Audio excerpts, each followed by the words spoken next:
Jeremy here, partsbreakers.com, Grand Junction, Colorado, 303-666-9020. Listing the last frame for a while. 4-cylinder, another 4-cylinder. These kind of piled up because they were our lower grade frames.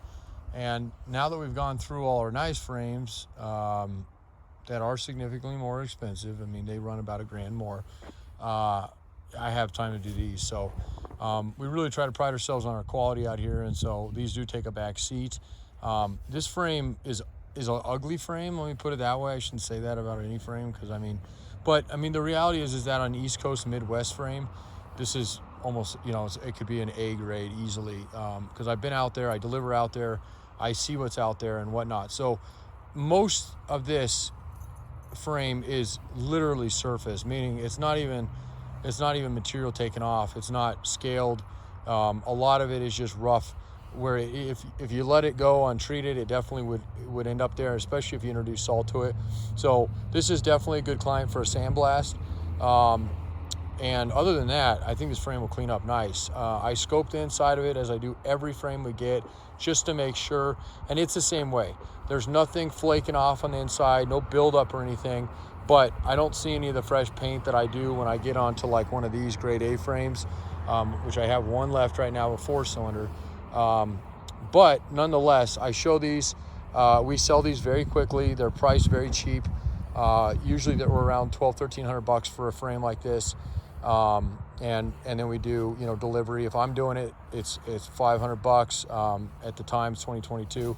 Obviously that depends a little bit. If you call me in 10 years, it'd probably be a little different, but and then freight's a little bit more on those. But other than that, we've been doing this a long time. So anyway, I do a frame video.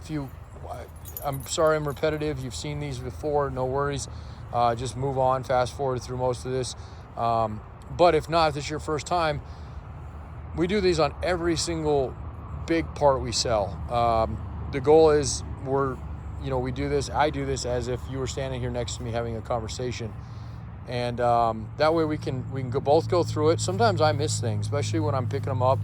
And, when I wash them, I see everything. But these both did not get washed. Unfortunately, our hot seat went down today.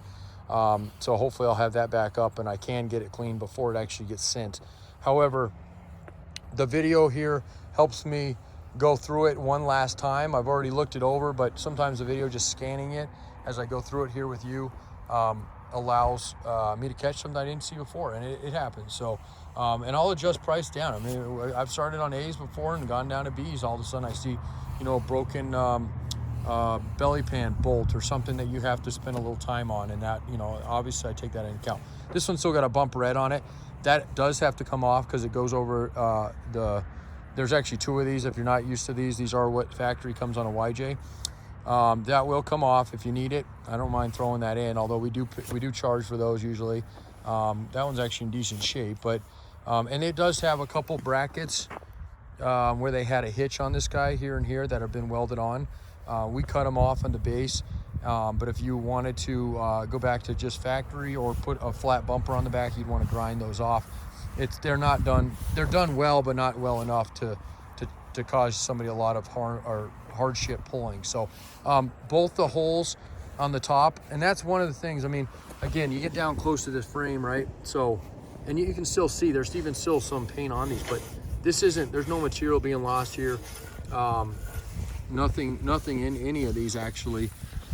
When you get up close, even this area, which loves to flake up pretty good, this has got a lot of dirt in it. And again, I'd usually get this out with the hot seat, but there's no rust buildup. So this is a good frame, and for the price, I don't think you can beat something like this, especially if you're going to be painting it, possibly sandblasting it anyway.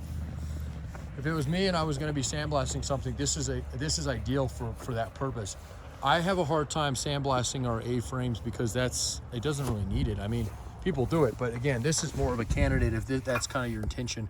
So again, all your holes here, this area traps moisture and traps rocks and stuff, and usually these things go pretty quickly.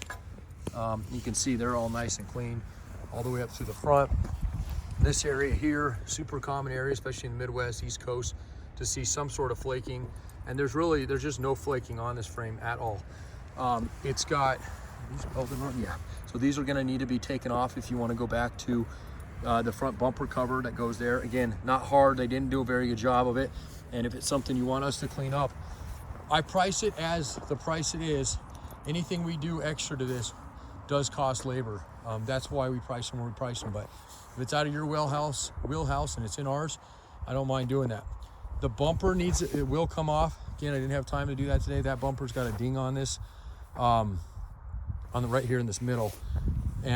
But from what I can tell, and obviously I'll have to pull that to make sure, and we will, but I can't see anything. I don't think it's the depth of it. I mean, you can see it's just barely right there in the center. So it doesn't look like it got into the support there in the front at all.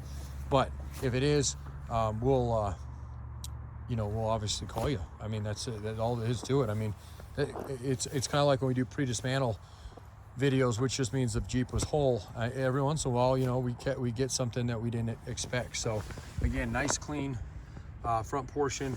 These are notorious areas where the gearbox goes to rust out and crack. This is actually excellent, even compared to the next. The paint's actually good up there. So shock towers look good, maybe a little bit. And actually, I think that's just a paint flake in there. But again, a good candidate for a sandblast. And if you're not planning on sandblasting it, who cares? Throw some Rust-Oleum on it, just neutralize this, a little, that oxidation metal, neutralize that before you slap it on and go. I mean, you can do that, but if you're in the Midwest, East Coast, especially if you left a frame like this, it wouldn't take long at all. So let me flip this guy over. Oh, I'm getting tired today. Okay. All right, so we'll start at the top. See, there you go right there. So you can't, there's nothing. That bumper didn't touch at all. That's all straight through there. There's not even a, yeah, I can reach all the way back there. Not even a dimple in that whatsoever. So, okay, back through your, let's see, this would be your dry passenger side here, okay? Nice clean, a little bit of paint flaking off. Nothing through there, that looks good. Same with this side. So where your gearbox goes, again, that's nice and clean. Track bar mount here, body, these bump stops here. And we always pull these. If you want me to keep them on, I can. I do pull them just in case because that does an area that can trap. So we'll pull them nonetheless, and then we can always put them back on if you want. Up through this area, super clean. Clean. Yeah, actually those are excellent. The one I just did a second ago, a couple of them were broken. So that's beautiful. I think this is gonna be the frame for you. And I'm meaning, talking to somebody specifically, I had a customer that I was looking for a B frame. This is definitely the B frame. And can probably price this one a little bit higher, but if you are good for this one, Jay, this is the one I would say to mess with. This is where they welded that on, and the torque just kind of split right here at the bottom, but no big deal. This can just be folded back over, and if you want, you can re-weld it, or if you're putting a bumper on, it's just going to cover it anyway, so I wouldn't mess with this. But track bar mount's good. Shock tower, both shock towers are great. Again, you've seen those from the top side. Rear subframe, that's good too. I mean, there's not, yeah, here again, just to see, make sure there's just nothing that's we're losing material on yet, and there's just nothing there yet. So finally, I think we found it. Even if it's not for you, buddy, no worries. This thing is, this one will go quickly. This is probably out of all of them the cleanest one I've done today. Even though the paint's not great on it, it's a solid frame, as you can see. So 303-666-9020, partsbreakers.com. I'm gonna you won't even see this one on the site. I'll just send you the video of it real quick. If it's something you want to go with, shoot me a text back or call me. You don't have to call me tonight. It got a little late again. And we can do a deposit on in the morning or payment, however you want to do it, and get it out to you. And if you don't want it, no sweat at all. I'll get it posted on the site and we'll go from there. Thank you and have a great night. 303-666-9020.